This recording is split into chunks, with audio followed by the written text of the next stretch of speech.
Halo teman-temanku semuanya, dimanapun kalian berada. Semoga teman-teman selalu dalam keadaan yang sehat dan selalu dimudahkan dalam mencari rezeki. Berjumpa kembali bersama channel Julian Story, channel yang berisikan tentang konten cerita romantis yang diberi latar belakang berupa video pemandangan alam. Pada kesempatan kali ini di hari Kamis tanggal 8 Agustus tahun 2024.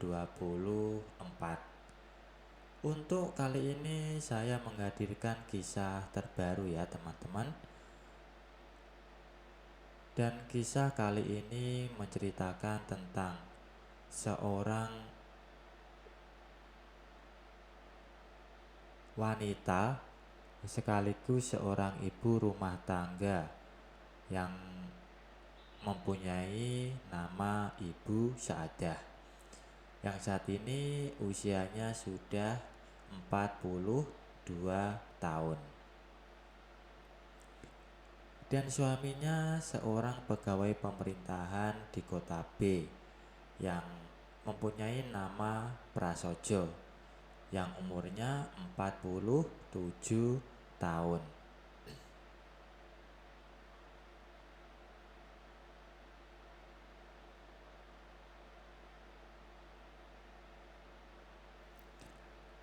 Dan semenjak tidak lagi sibuk mengurusi anak-anaknya, kebutuhan pribadi Ibu Saadah ini semakin tua justru semakin tinggi. Apalagi suaminya selain kekar, juga orang yang sangat terbuka soal urusan itu.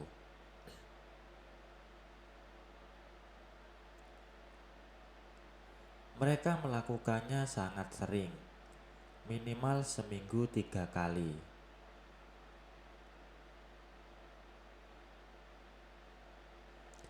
Dan sebagai pejabat, suaminya sering tidak ada di rumah. Tapi kalau pas berada di rumah, mereka langsung menghabiskan waktu berdua. Sudah lama mereka memutuskan untuk tidak punya momongan lagi.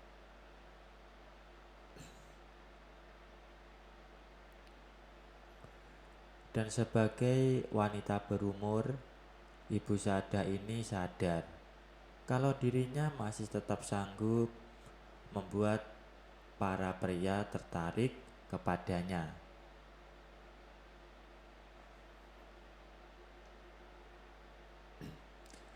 Dan suaminya ini termasuk seorang pejabat yang baik.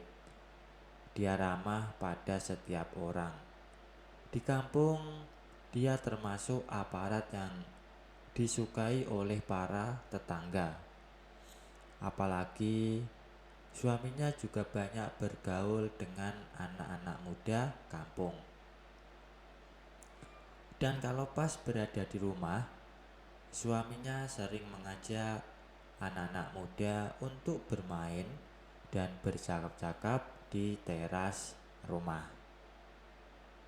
Dan semenjak setahun yang lalu, di halaman depan rumah mereka dibangun semacam gazebo untuk nongkrong para tetangga. Dan setelah membeli televisi baru, TV lama mereka taruh di gazebo itu sehingga para tetangga betah nongkrong di sana. Yang jelas banyak bapak-bapak yang mencuri pandang ke arah Bu Saadah kalau pas dia lagi bersih-bersih halaman atau ikutan nimbrung di tempat itu.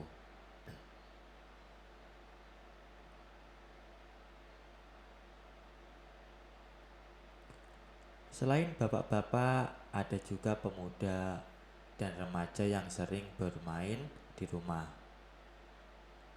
Salah satu anak kampung yang paling sering main di Gazebo itu adalah Tono yang masih SMP kelas 2. Dia itu anak tetangga Ibu Saadah yang berjarak 3 rumah dari rumah mereka. Anaknya baik dan ringan tangan, suka membantu saat bersih-bersih.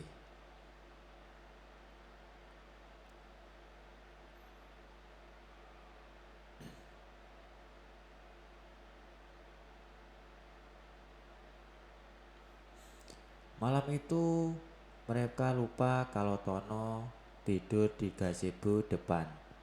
Seperti biasa, Bu Sada selalu gaduh pada waktu suaminya menyenangkan hatinya. Suaminya pun sangat tabah, meskipun Bu Sada ini sempat berkali-kali mendapatkannya.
Ibu Saadah melirik suaminya sambil tetap duduk.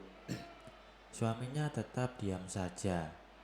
Agak kesal juga Bu Saadah lihat respon suaminya itu. Tiba-tiba pikiran jahilnya pun sempat menyelimuti. Karena kasihan melihat mukanya Tono seperti itu, Bu Saadah pun ingin meneruskan acaranya.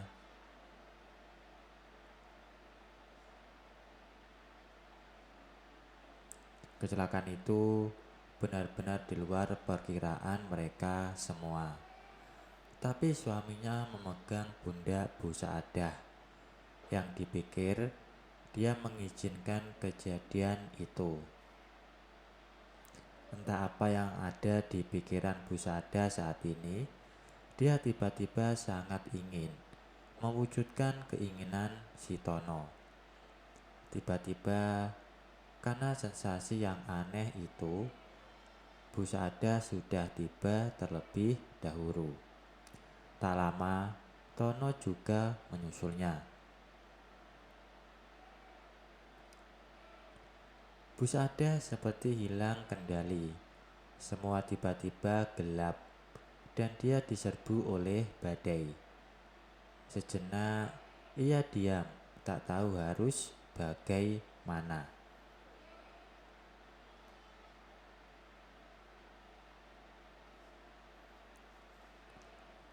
Hari-hari selanjutnya berlalu dengan biasa. Bu Saadah dan suaminya tetap dengan kemesraan yang sama. Mereka seolah-olah melupakan kejadian malam itu. Hanya saja Tono belum berani main ke rumah. Bu Saadah kangen juga dengan anak itu. Sebenarnya rumah mereka dekat dengan rumah Tono. Tapi Bu Saadah juga belum berani untuk melihat keadaan anak itu. Hanya saja ia masih sering ketemu ibunya dan sering iseng-iseng nanya keadaan Tono. Katanya Tono baik-baik saja. Hanya sekarang lagi sibuk persiapan naik kelas 3 SMP. Seminggu sebelum bulan puasa, Tono datang ke rumah mengantarkan selamatan keluarganya. Wajahnya masih kelihatan malu-malu saat ketemu Bu Saadah. Dan dia sendiri dengan riangnya menemuinya di depan rumah. Entah kenapa Bu Saadah merasa kangen sekali sama anak itu. Padahal dia jelas masih anak ingusan dan bukan tipe-tipe anak SMP yang populer dan gagah, yang jago-jago main basket. Jelas si Tono tidak terlalu gagah, tapi ukuran sedang untuk anak SMP. Hanya badannya memang sangat tinggi.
Hingga pada bulan selanjutnya, Bu Saadah tiba-tiba gelisah.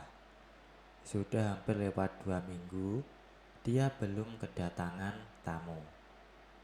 Tentu saja, kejadian waktu itu membuatnya bertambah panik.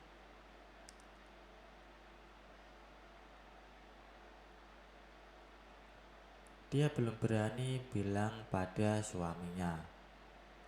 Untuk melakukan tes saja dia masih sangat takut.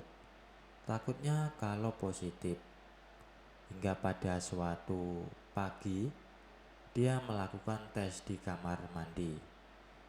Dan hatinya seperti mau copot. Lembaran kecil itu menunjukkan kalau dia positif. Dia benar-benar kaget dan tidak percaya.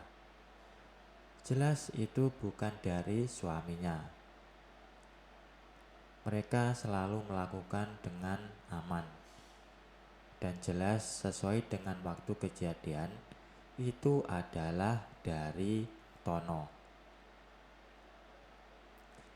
Dia benar-benar bingung. Seharian tidak dapat berkonsentrasi. Pikirannya berkecamuk tidak karuan. Bukan saja karena dia tidak siap untuk punya momongan lagi, tapi juga bagaimana reaksi suaminya. Itulah yang paling membuat Bu Saadah bingung.